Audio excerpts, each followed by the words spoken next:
अस्सलाम वालेकुम dear student, welcome back to our YouTube channel. So आज का जो हमारा टॉपिक है वो है स्क्रू गेज।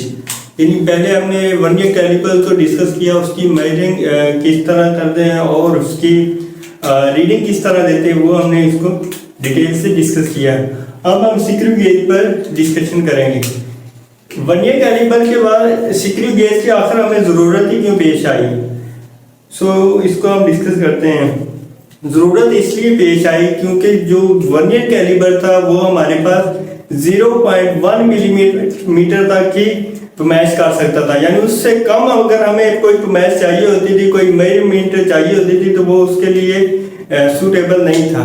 सो उससे भी हमें बेहतर और एग्जैक्ट मेजरमेंट के लिए हमें बेहतरीन इंस्ट्रूमेंट मिला है, वो है ये हमारे पास screw gauge.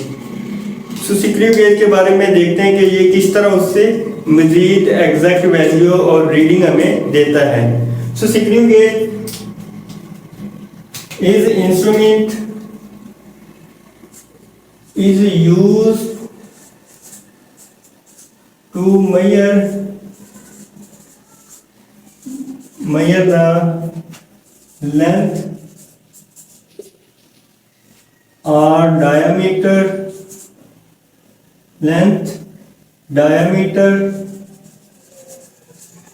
of wire and thickness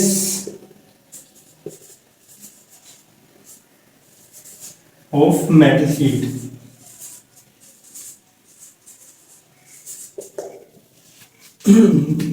screw gauge क्या किस चीज की मेजरमेंट करता है? हमारे पास लेंथ की मेजर करता है, डायमीटर को मेजर करता है और उसके थिकनेस को भी मेजर करता है। सो अब हम इसके देखते हैं कि कंस्ट्रक्शन क्या है इसकी।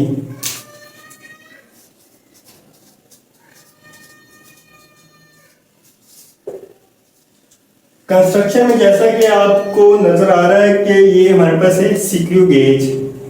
इसमें हमारे पास ये चीज स्टार्ट है, ये फिक्स होता है। ये हमारे पास है you frame, U shape frame. इसके साथ क्या होता है? फिक्स होता है। और उसका जो ऑपोजिट एंड है वो होता है स्पिंडल, वो होता है मूवेबल, उसको स्पिंडल कहते हैं। और स्टार्ट को हम कहते हैं एनुअल भी बोलते हैं, एनुअल। ये स्पिंडल होता है। और स्पिंडल से पहले इसमें क्या होता है? लॉक लगा होता है, उसको भी हम डिस्कस करेंगे। ये लॉक किस लिए होता है? स्टॉप करने के लिए किसी भी चीज को। जब हम कोई वैल्यू कैलकुलेट कर रहे होते हैं तो यहाँ पर अगर मैंने ये रखा है, उसको फिक्स कर दिया, अब अगर लॉक नहीं लगेगा तो ये क्या होगा? अपनी रीडिंग को गलत कर देगा, यानी कि ये सही फिक्स नहीं होगा अगर लॉक नहीं लगेगा। तो फिर लास्ट पे हम लॉक लगा देते होते हैं जब हम स्क्रू गेज का इस्तेमाल कर रहे होते हैं। और उसके बाद ये उसके पीछे लगा होता है, ये होता है हॉलो सिलेंडर होता है। ये होता है हमारे पास हॉलो सिलेंडर।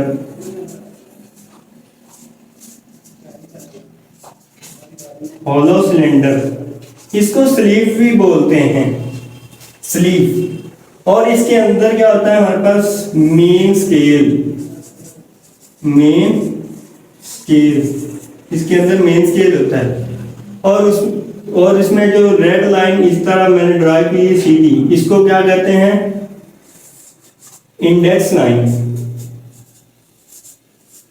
Index line.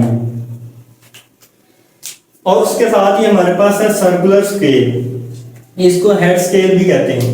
ये सर्कुलर स्केल है और इसी को हम कहते हैं हेड स्केल।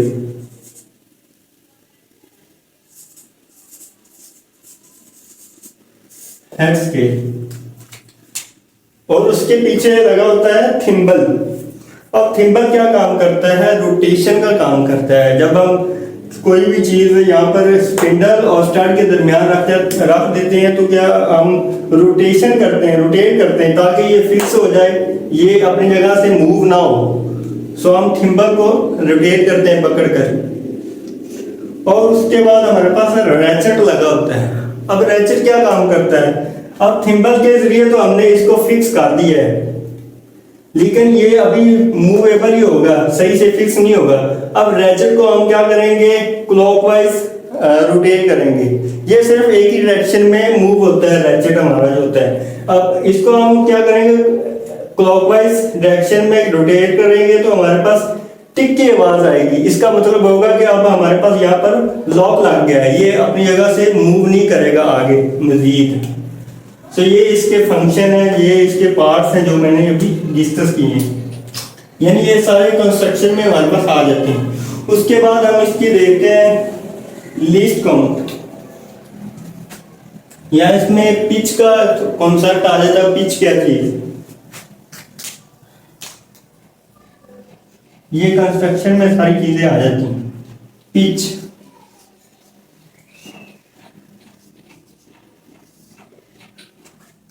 अब पिच वो चीज है, distance between two threads, two consecutive threads के दरमियान, दो मुसलसल चूड़ियों के दरमियान जो डिस्टेंस होता है हमारे पास, जो फासला होता है उसको थ्रेड कहते हैं। अब यहाँ पर क्या होती है, कुछ इस तरह चूड़ियां बनी होती हैं। अब ये किस तरह डिस्टेंस इनके दरमियान होगा, जब हम इस थिम्बल को रोटेट करेंगे, कंप्लीट वन रोटेशन, एक कंप्लीट रोटेशन करेंगे ना इसकी, यानी जीरो से स्टार्ट होगी, इसको घुमाते जाएंगे, फिर दोबारा से जीरो आएगा, तब इसका मतलब एक कंप्लीट रोटेशन होगी। जब एक कंप्लीट रोटेशन होती है तो ये क्या होता है, स्टड यानी स्पिंडल क्या होता है, 1 मिलीमीटर आगे होगा या पीछे होगा, वो हम देखेंगे थिम्बल को क्लॉकवाइज घुमाना है या एंटी क्लॉकवाइज घुमाना है। तो अगर हम एक कंप्लीट रोटेशन करते हैं तो ये 1 मिलीमीटर आगे होता है या पीछे होता है। सो जो 1 मिलीमीटर का आगे होना है या पीछे होना है उसको हम कहते हैं इसकी पिच। सो पिच इसकी कितनी होगी, 1 मिलीमीटर, या पिच की डेफिनेशन हम लिख लेते हैं, the distance between to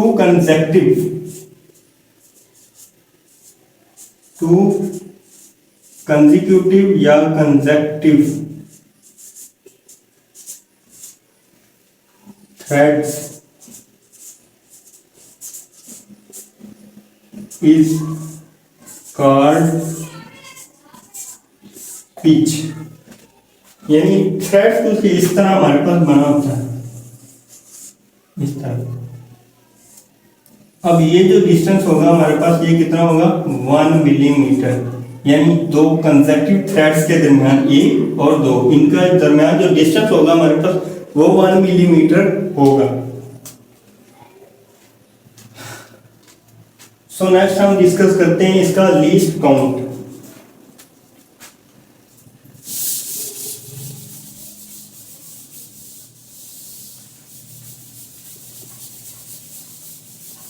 least count of screw gauge, least count of screw gauge को अब हम डिस्कस करते हैं। Least count, least count. So least count इसका क्या होगा, जैसे हमने वर्नियर कैलिपर में किया उसमें तो मेन चीजें दो ही हमारे पास है, एक हमारे पास आता है वर्नियर स्केल और एक हमारे पास आता है उसमें मेन स्केल। सो इसमें हम डिस्कस करेंगे पिच, जैसे कि एक कंप्लीट रोटेशन से थिम्बल और जो थिम्बल की कंप्लीट रोटेशन से स्पिंडल और स्टार्ट के दरमियान का जो डिस्टेंस होता है वो हमारे पास 1 मिलीमीटर होता है। सो उसी को हम पिच का नाम दे देते हैं। सो इसका लीस्ट काउंट क्या होगा, pitch over number of division of circular scale, circular scale, circular scale. So pitch हमारी क्या होगी इसकी 1 मिलीमीटर, 1 मिलीमीटर।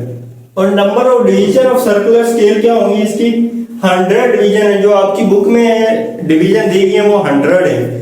अब हमारे पास जो इंस्ट्रूमेंट होते हैं उसमें डिफरेंट डिवीजन होती है, 50 हो सकती है, कम उससे ज़्यादा हो सकती है, 80 हो सकती है, 150 हो सकती है, डिफरेंट हो सकती है। सो बुक के लिहाज से हम देखेंगे कि उसकी जो डिवीजन है यानी सर्कुलर स्केल की वो हमारे पास होती है 100। सो इसका जो लीस्ट काउंट आ जाएगा 0.01 मिलीमीटर, ये इसका लीस्ट काउंट।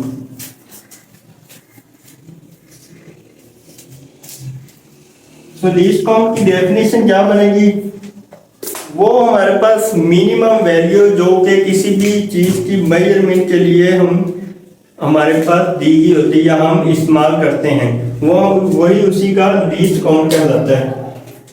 अब इस लीस्ट काउंट का मतलब हम इतनी ताकि किसी भी चीज की मेजरमेंट कर सकते हैं इस इंस्ट्रूमेंट से, इससे ज्यादा हम किसी भी चीज की मेजरमेंट नहीं कर सकते इस इंस्ट्रूमेंट से।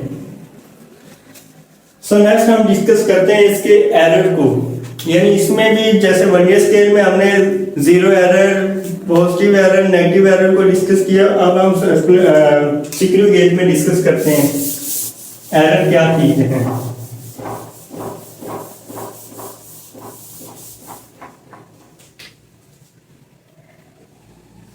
जीरो एरर,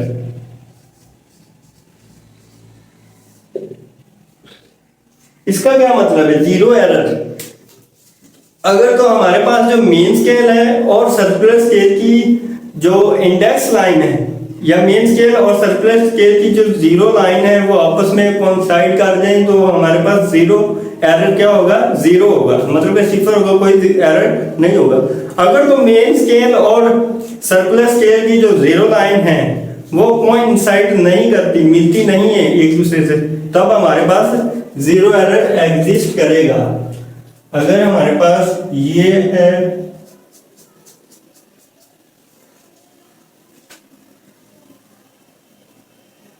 मेन स्केल की रीडिंग और सर्कुलर स्केल की कुछ इस तरह होती है,